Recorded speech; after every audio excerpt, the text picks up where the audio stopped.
Como é que chegou até você? Assim, porra, o filme do Silvio. Alô? Ô, Newton, todo mundo quer fazer o roteiro do filme? Ou como é que funciona? Porque as pessoas que assistem não necessariamente sabem o processo de um roteirista que, porra, pra ter uma honra de fazer tal. Uma honra, né? É uma honra. É uma brinde, né? Eu Quem acho. chamou foi o Roberto.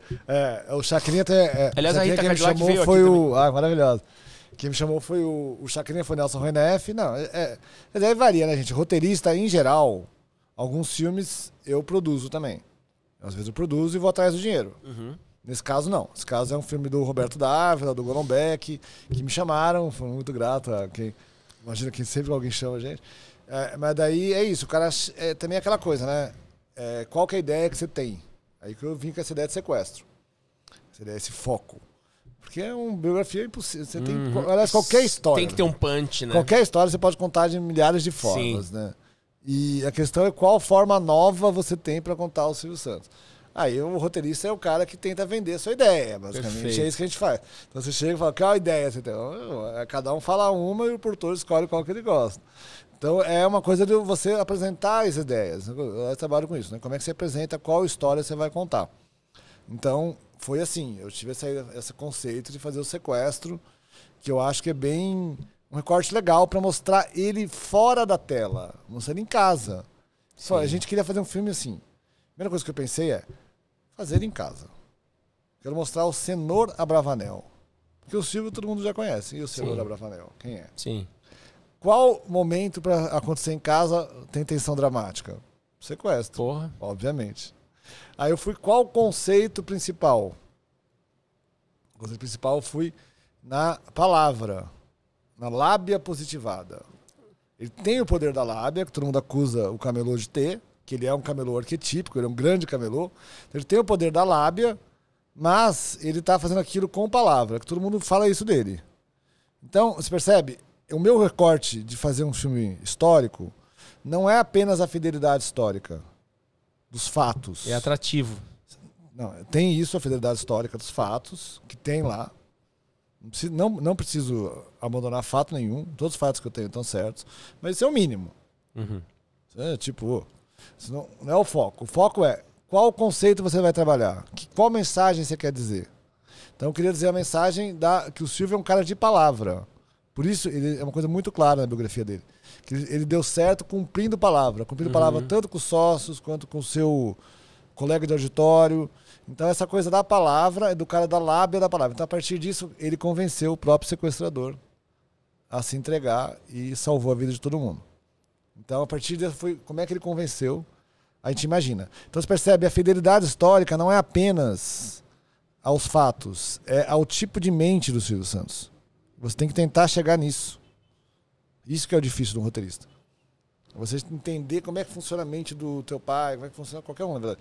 A mente do seu personagem. Mas quando é uma biografia, como é que funciona a cabeça dele?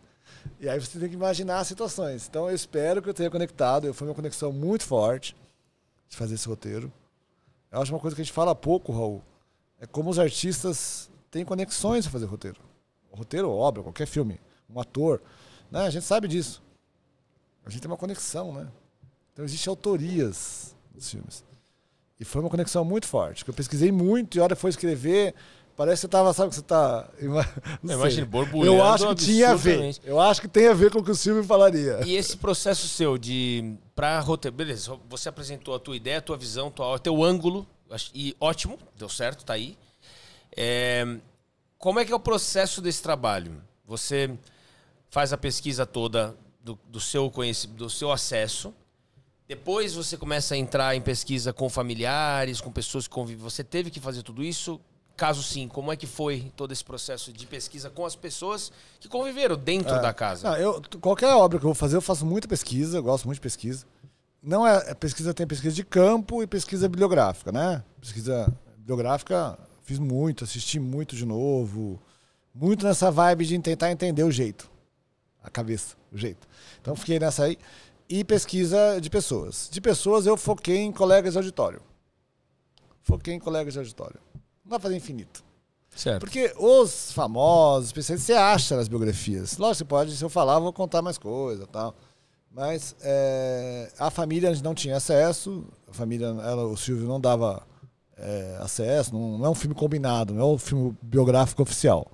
Então a gente não tinha acesso à família, a gente tinha acesso aos depoimentos da família no jornal, o processo. Sim, eles não participam, eles não têm parte no filme de... não, claro, tudo bem, faça um filme sobre isso. O Silvio autorizou o Faro a interpretar ele, o Rodrigo. Foi legal pra caralho, o Faro foi no programa do Silvio, e autorizou o Faro a interpretar ele, mas o Silvio nem perguntou qual roteiro é.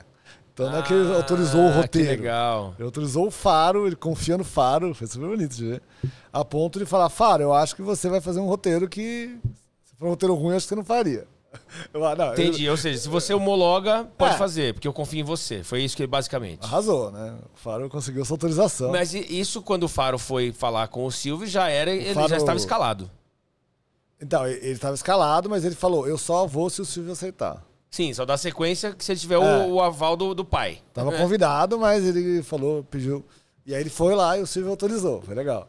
Como é que foi essa... Então, mas o Silvio autorizou na confiança, sem ler o roteiro. Então o roteiro não era da família. Mas as colegas de auditório, eu ouvi várias, assim, né? O que eu acho muito interessante pensar isso. O que a pessoa entende do Silvio, né? Uhum. Como é que é a pessoa? Uma que eu vi muito é minha sogra, que na época eu estava próximo dela, a Dona Alta, que, olha que louco, ela faleceu na véspera do Silvio. Olha. Foi muito louco, tá? Foi muito forte. Sua sogra, isso é verdade. Aliás, maravilhosa, a gente tinha maravilhosa. A gente tinha marcado, inclusive, no dia anterior da morte dele, essa entrevista. É mesmo. Caramba, que loucura. Essa entrevista, gente, ela estava marcada para o dia anterior do sábado que o Silvio morreu. Estava naquela sexta-feira. Aí eu tive que ficar em Jabuticabal. E sua sogra falou, é mesmo. E ela era uma grande fã dele, era uma das fontes do filme, eu queria que ela assistisse o filme também. É mesmo. Fonte no sentido de contar histórias, eu assistia com ela, né? Contar a história, como é que ela amava aquele cara, né? Eu sempre amei também. Mas é uma pessoa comum, uma mulher preta lá do interior de São Paulo. Aí você entender aquela alegria dela, uma beata de igreja, bem público o Silvio Santos. É uma santa, praticamente, maravilhosa. E a gente começou a brincar até que ela fez a passagem para pegar a estreia do Silvio, né? No céu. Poxa vida. Ela fez na sexta e ele falou... Foram os dois ver junto. Ver junto. Ela subiu logo antes dele, só para assistir. Caramba, quer dizer, a gente sempre, quando tem morte, a gente fica tentando inventar... A gente tem que se apegar a coisas que confortam o nosso coração.